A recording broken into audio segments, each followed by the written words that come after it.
이러니까 당연히 싸움이 날 수밖에 없죠.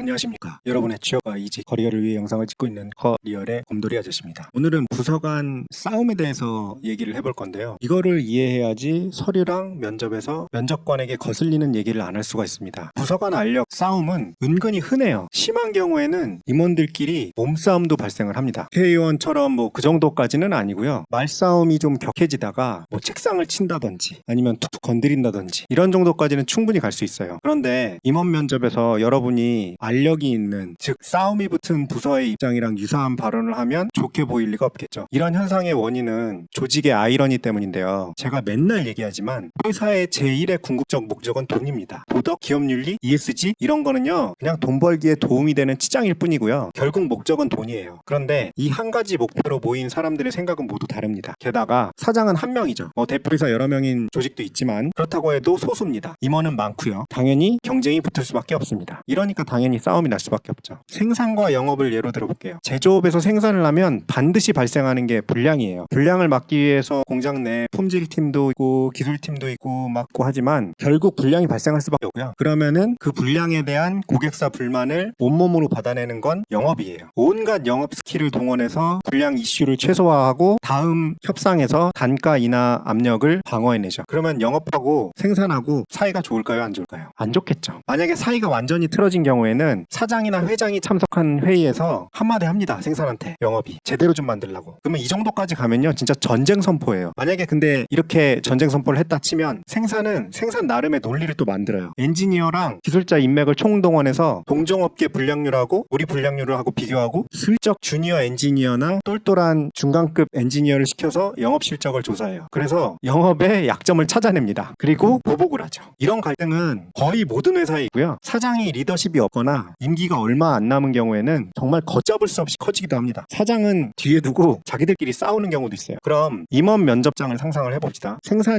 임원하고 영업 임원하고 싸움이 붙은 상태예요. 머릿속엔 온통 불량 이슈랑 영업 임원을 어떻게 하면 엿먹일까 이 생각만 들죠. 그러다가 면접 보러 온 산업공학과 출신 취준생한테 물어봅니다. 우리 회사 생산 불량률을 줄이려면 어떻게 해야 될까요? 자기 고민이 있는데 그걸 뜬금없이 던지는 거예요. 뜬금없긴 하지만 상공과와 관련이 있기도 하고요. 여기서 만약 대답을 오바를 해서 불량률이 높으면 영업 매출이 하락을 하게 되고 그렇게 되면 뭐 굉장히 안 좋습니다 라고 한 다음에 상공과에서 배운 불량률을 낮추는 방법 몇 개를 제시를 했다고 합시다. 지금 무슨 얘기를 했어요? 불량률을 낮추는 방법에 대해서 물어봤는데 그것만 깔끔하게 대답을 하면 되는데 굳이 영업 매출이 불량률 때문에 떨어질 거다 이런 얘기를 하고 그 다음에 불량률을 낮추는 방법을 완벽하게 얘기를 했다 치더라도요. 그 임원 마음은 어떨까요? 그거예요. 그러니까 그 대답을 하나를 할 때도 상대방이 어떻게 받아들일지를 좀 생각을 해보셔야 돼요. 내가 이렇게 대답을 하면 혹시나 저 부서 임원한테 공격을 하는 게 아닐까 이런 생각을 꼭 한번 해보시기 바랍니다. 도움이 되셨다면 구독과 좋아요, 알람 설정 부탁드리고요. 다른 의견이 있으시거나 궁금한 점이 있으시면 댓글 남겨주시기 바랍니다. 감사합니다.